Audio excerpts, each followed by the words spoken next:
अगला प्रश्न, विज्ञान में कुछ हम ध्वनि से संबंधित प्रश्न देखने वाले हैं। पहला प्रश्न है इसमें, मानव कान की श्रवण परास है 20 हर्ट्ज से 20 हर्ट्ज के बीच में।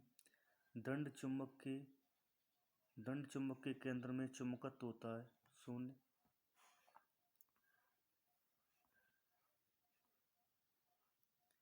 अगला प्रश्न है,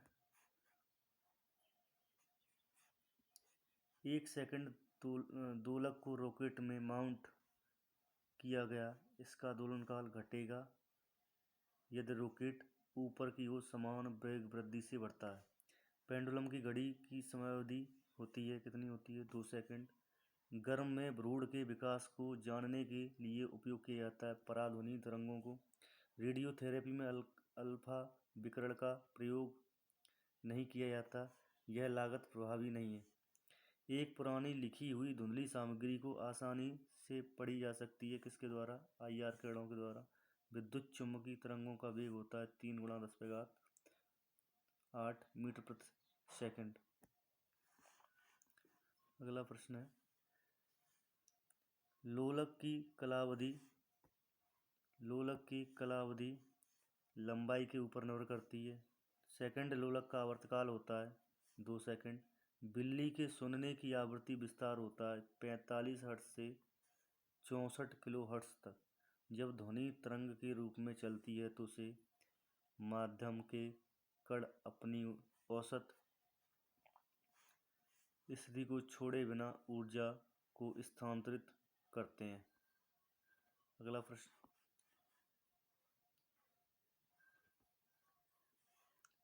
प्रश्न है, विभाजन की दीवारों में ध्वनि अवशोषण करने के लिए सर्वोत्तम पदार्थ चाहिए? कांच। अनुदैर्ध्य तरंगों का उदाहरण होता है ध्वनि तरंग। FM रेडियो का ब्रॉड बैंड होता है 88 मेगाहर्ट्ज से 108 मेगाहर्ट्ज तक। कंप्यूटेड टोमोग्राफी, जिसे हम CT कहते हैं, CT स्कैन का प्रयोग करती है एक्स किरणें। 20 किलोहर्ट्ज से ज़्यादा आवृत्ति की ध्वनि तरंगें हैं अल्ट्रासोनिक तरंगें। चमगादड़ द्वारा उपयोग किया जाता है सोनार के सिद्धांत का। MRI मशीन में किस प्रकार की तरंग का उपयोग किया जाता है? चुंबकीय तरंग का।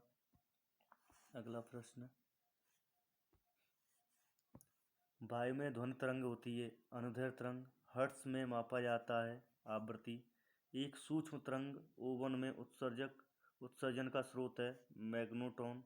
ध्वनि चित्रण, जिसे हम सोनोग्राफी में भी कहते हैं, में प्रयोग होता है पराध्वनिक तरंगों का। ध्वनि संचरण नहीं कर सकती निर्वात में। दो उत्तरोत्तर सुरंग अथवा दो उत्तरोत्तर गर्त के बीच की दूरी को क्या कहते हैं? तरंगदैर्घ्य। ध्वनि का वायु में वेग कितना होता है? 330-32 मीटर प्रति सेकंड। इसके बाद अगला प्रश्न है, 100 डेसिबल ध्वनि का प्रबलतम स्तर माना गया एक मशीन शॉप से आने वाले शोरगुल के बराबर। आधुनिक टेलीफोन का उपयोग करते हैं किसमें? रेडियो तरंगों में। आगे प्रश्न है,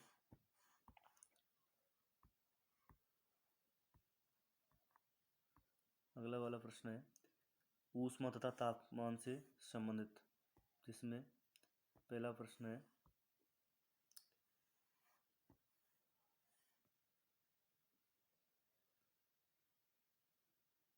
क्या हो गया?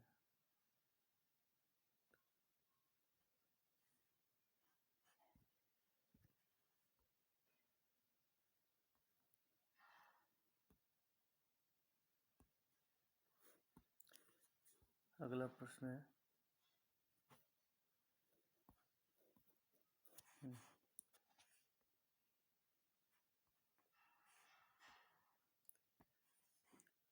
तापमान पर लोह चुंबकीय पदार्थ अनचुंबकीय बन जाता है क्यूरी तापमान पर। अगला प्रश्न है, जिसे हम एक कृष्ण का एक उच्च तापक्रम TK पर E वाट प्रति वर्ग मीटर की दर से ऊर्जा का विकिरण करती है। T/3 के तापक्रम कर दिया जाए तो विकिरण ऊर्जा होगी, कितनी होगी, EY16। एक बरसाती दिन में क्या होता है, शुष्क बल्ब तापमापी आर्द्र बल्ब तापमापी की तुलना में से ज़्यादा माप दर्शाता है। एक हिमानी का आधार पिघलता है कब, जो उसका शीर्ष नहीं है, क्योंकि आधार पर दाब अधिक होने से गलनांक में कमी हो जाती है।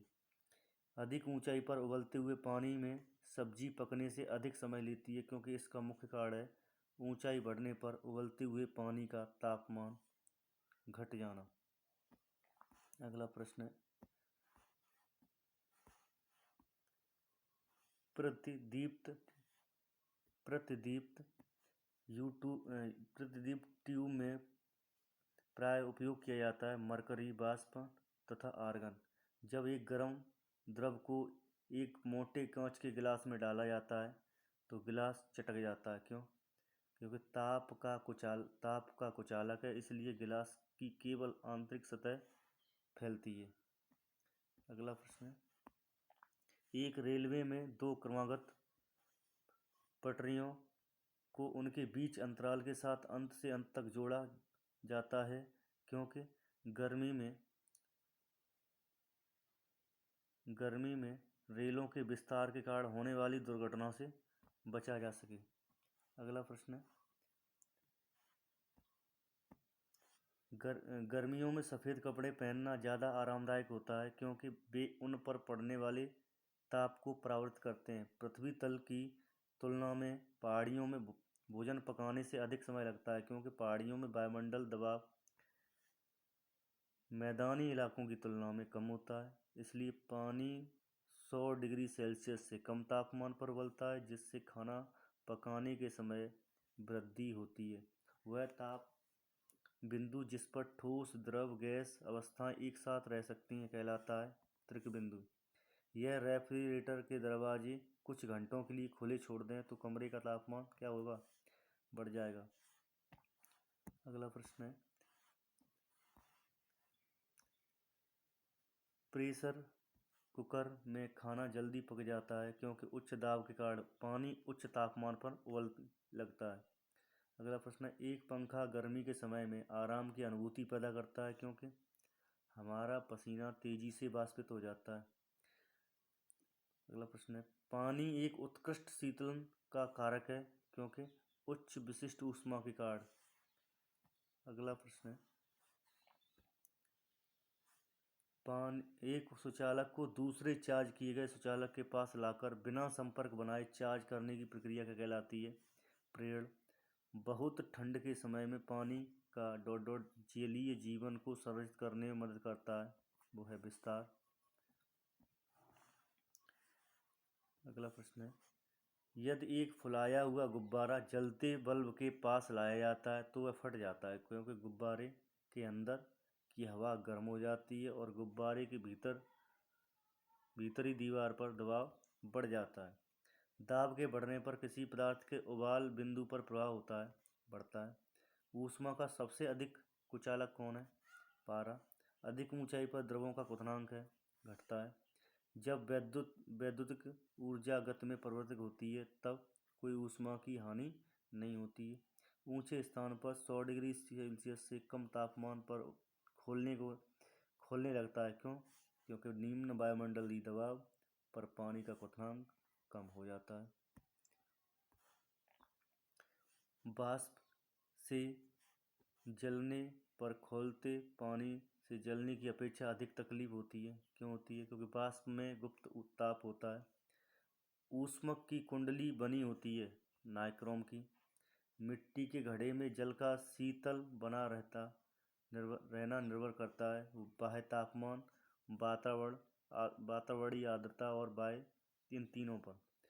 ठंडे देशों में सर्दियों में सरोवर जम जाते हैं और सतह के नीचे पानी का तापमान रह जाता है, कितना रहता है, 4 डिग्री। ठंड के दिनों में लोहे के गुटकों और लकड़ी के गुटकों को प्राय काले धुएं तो काल छुए तो लोहे का गुटका ठंडा लगता है। मतलब ठंड के दिनों में अगर लोहे के और लकड़ी के गुटके में दोनों को छुएंगे तो लोहे का गुटका ठंडा लगता है, क्योंकि लकड़ी की तुलना में लोहा ऊष्मा का अच्छा चालक है। इसके आगे वाले प्रश्न अगले वाले वीडियो में देखे जाएंगे।